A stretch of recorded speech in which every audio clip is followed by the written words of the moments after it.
Tiene todas estas teorías sobre la cuestión de la velocidad, sobre todo, ¿no? De la aceleración. Sí, claro, Virgilio tiene cosas, pero bueno, hay mucha gente que ha escrito pues, sobre aspectos varios,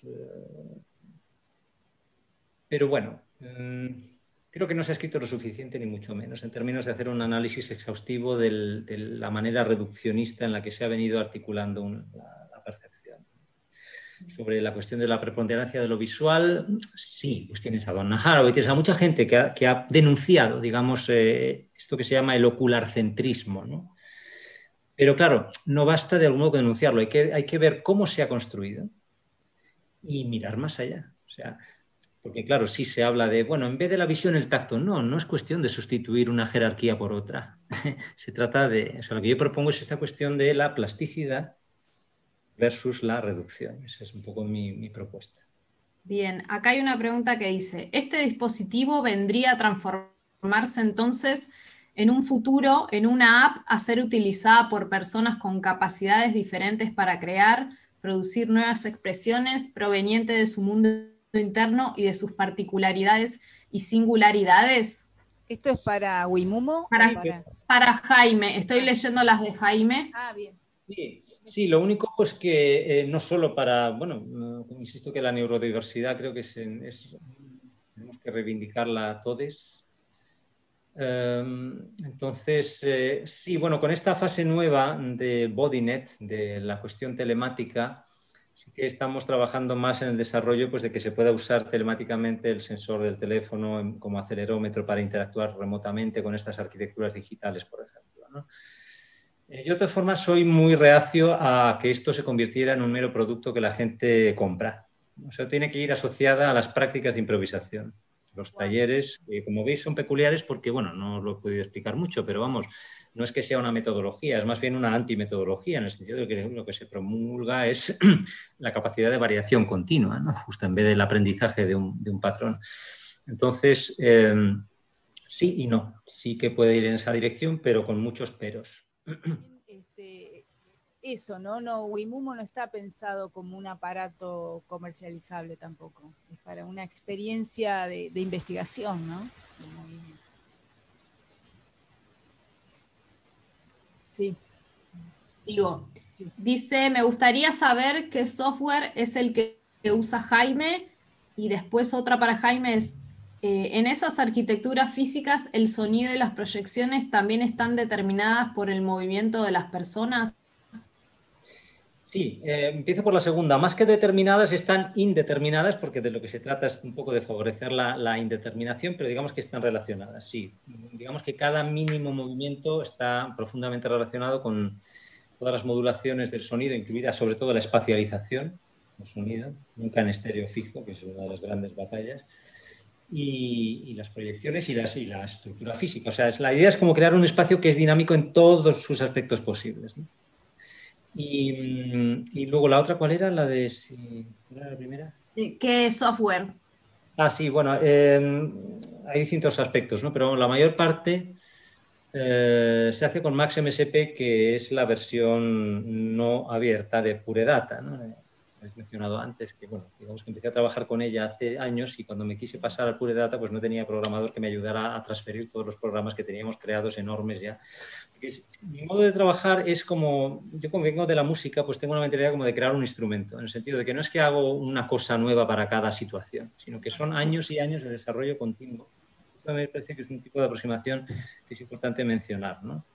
No esta cosa de ala, cada vez empezar de cero, una nueva programación, una nueva obra. No, para mí son procesos de largo plazo de desarrollo. Es como ir creándote un instrumento que vas afinando lentamente, vas añadiéndole capas y va adquiriendo espesor, complejidad, pero acompañado siempre de las prácticas de improvisación y composición con las cuales lo vas elaborando, ¿no?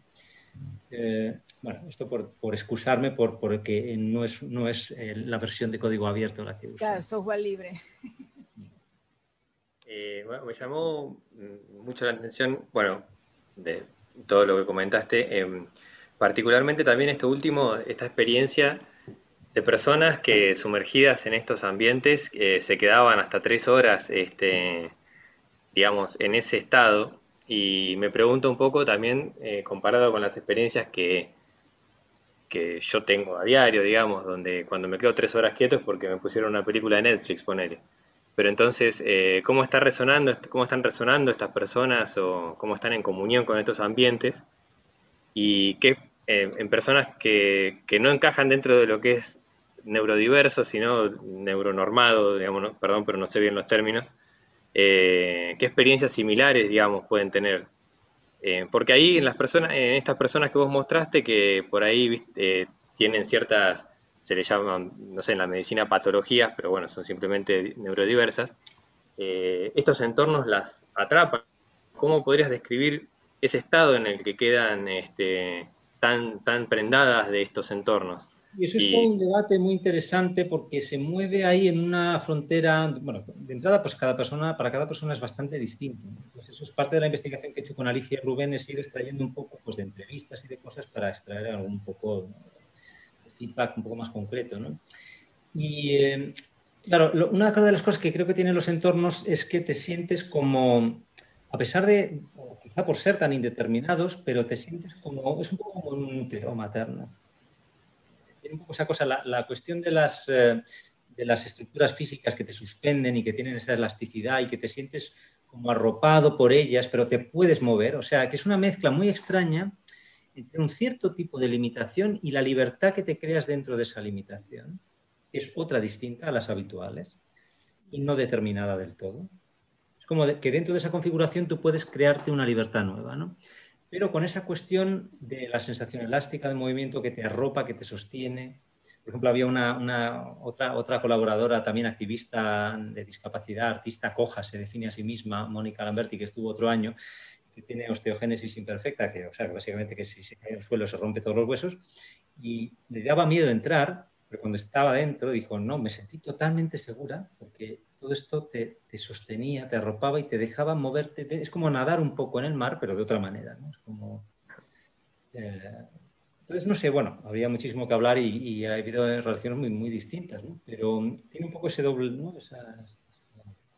Y a nivel, pues hombre, siempre es estar moviéndose, claro, es justo la antítesis de estar tumbado viendo series, ¿no? Claro. Es un estar continuamente explorando, claro, explorando un entorno que varía con tu movimiento, entonces lo que varía no solo es el entorno, es tu sensación corporal en primer lugar. claro. Y aparte pensaba en relación a esto, ¿no? Primero, bueno, cuando yo puedo tener el sensor, puedo estar 2 horas hasta que se acaba la batería. Y en ese sentido nosotros propusimos que la gente circule, o sea, se quedaba el tiempo que tenía ganas y circulaba, porque no puedes tener a alguien 2 horas mientras vos estás probando, ¿no? O experimentando en ese sentido, ¿no? Pero bueno, más allá de eso, digo, habiendo podido estar en esas posibilidades, ¿no? Fíjate que uno piensa, no sé si en realidad tanto lo llegamos a pensar porque la misma realidad nos va corriendo de ese camino, pero uno está siempre pensando en poder generar un aparato que sirva para un todo, ¿no? Y en realidad, si lo pensás desde esto que estamos diciendo, ¿no? Las diversas corporalidades, y que cada cuerpo es un cuerpo, no podríamos pensar en un aparato, ¿no? Digo, No, y no. el comercio lo crea, te crea una cosa que se te ata acá y la usás, ¿no? Entonces, ahí todas las variaciones que deberíamos poder generar para la diversidad de cuerpos, ¿no? Y cosa que también es imposible a como Sí. estamos Por viviendo, supuesto, ¿no? lo que se puede es crear modos de diseño modular que tengan una intrínseca capacidad de reconfiguración. Por ejemplo, en mis Exacto, estructuras, pues los claro. tipos de enganche que hagas al cuerpo se pueden cambiar continuamente, las estructuras se pueden recombinar entre sí de forma infinita. Por supuesto, el programa también, el procesamiento sonoro, que es similar al que mostrabas, Federico, Sí. pues de que puedes asociar cada parámetro de los sensores, que son muchas variables, a cada parámetro del sonido y de la imagen, que son muchísimos, son cientos, ¿no? Entonces la combinatoria ahí ya también es infinita. Como ajustas la escala de cada cosa, a cada cuerpo puedes ajustar, igual que ajustas la longitud de una brida que te ata a la estructura, puedes ajustar la escala que haces de procesamiento de sonido en función de la cantidad de movimiento que hay. Todo eso es ajustable en cada caso, pero efectivamente es muy importante lo que dices, que no se puede estandarizar con la pretensión de... pero cuanto más elementos combina, o sea, creo que hay una serie de cosas que sí que son importantes explorar, o por lo menos para mí, con esta aproximación al diseño que tengo yo, por un lado, hay una cierta multiplicidad sensorial, eso de entrada, ¿no? Hay una cuestión de una no determinación a priori cómo hay que moverse dentro de ese sistema. O sea, que no es que das una orientación precisa ni un patrón preciso de movimiento que tienes que aprender para que funcione. En ese sentido es como el reverso de la estética del videojuego, por así decirlo. Ni siquiera hay un espacio navegable. O sea, trabajo rigurosamente contra todos los conceptos cartesianos, ¿no? No hay un espacio navegable. El espacio está creándose continuamente del movimiento. Esta era una idea básica que yo quería desarrollar desde siempre, ¿no? Un espacio totalmente anticartesiano. Pues todos esos elementos te permiten jugar de otra manera, ¿no? O sea, hay que desmontar, yo creo, muchas cosas que vienen dadas por una cultura de la simulación, del control, del afán de, ¿sabes?, como de predecir, de la cibernética, ¿no? Y si te sales de ahí, entonces creo que, bueno, surgen unas posibilidades enormes y encima además con unos medios mucho menos costosos que los cientos de millones que se gastan en hacer un videojuego con una simulación perfecta, ¿no? Que es una cosa delirante. ¿Para qué? Para tener a la gente adicta a un gesto repetitivo, ¿no? Que es una cosa, es increíble, ¿no? El tipo de cultura que es algo terrorífico. Para Fede, cada electrodo traduce señales de esa parte del cuerpo donde está apoyado.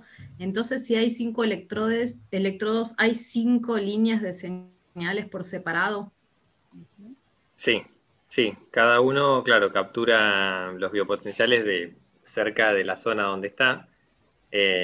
Hay zonas que son más, digamos, simples, por ejemplo, el antebrazo está bueno porque están todos los músculos que mueven los dedos, entonces ahí se captura una riqueza de señales muy importante de todos los movimientos de los dedos y demás, que bueno, eso se manifiesta en una única señal de electromiografía porque el electrodo es uno solo, ¿no? Si pusiéramos más, habría más, pero sí, cada electrodo es un canal y eso se rutea como una señal independiente.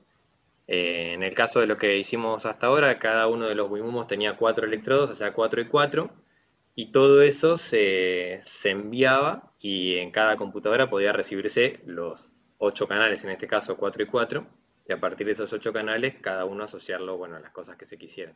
Todavía no hemos logrado que eso, digamos, trabajar con las estructuras de Jaime, por ejemplo, en ese sentido sería mucho más inmersivo que lo que hemos podido hacer hasta ahora, que es esas proyecciones que realmente eran más un sentido didáctico. Por ejemplo, las circunferencias que se movían, que creó Tobías, tenían que ver más con que se reconociera qué estaba moviendo cada uno de nosotros, ¿no? De nosotros. Entonces era más un sentido didáctico que hemos podido desarrollar.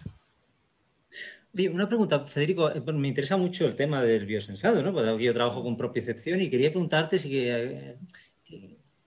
una falta de explorarlo pero ¿en qué medida crees que permite realmente por lo que veo, sí, ¿no? Comentabas que pues, si mueves los dedos pues hay toda una lectura ahí de señales que te permiten, o sea, me interesaría explorar las potenciales para, bueno, sí, extraer algo de esa riqueza propioceptiva de todas las fluctuaciones que tienen lugar en el cuerpo, sin intención, por supuesto, de abarcarla en un conjunto que creo que excesivamente no existe, sino que es indeterminada, pero ¿qué sutileza te da el biosensado de lo que sería la propiocepción muscular? Bueno, yo creo que introduce o sea, te da conocimiento de esa dimensión, por un lado, para alguien como yo, por ejemplo, que nunca me había cuestionado estas cosas, al usar los dispositivos porque los desarrollamos y los queremos probar, una primera cosa que me doy cuenta es que el cuerpo está en tensión permanente, justamente, que eso también lo marcó más adelante Alejandra cuando la vi trabajar, y es que uno está sentado así y bueno, en realidad está operando, los músculos están operando para mantenerlo en esta posición, si no, bueno, sería una bolsa de papa.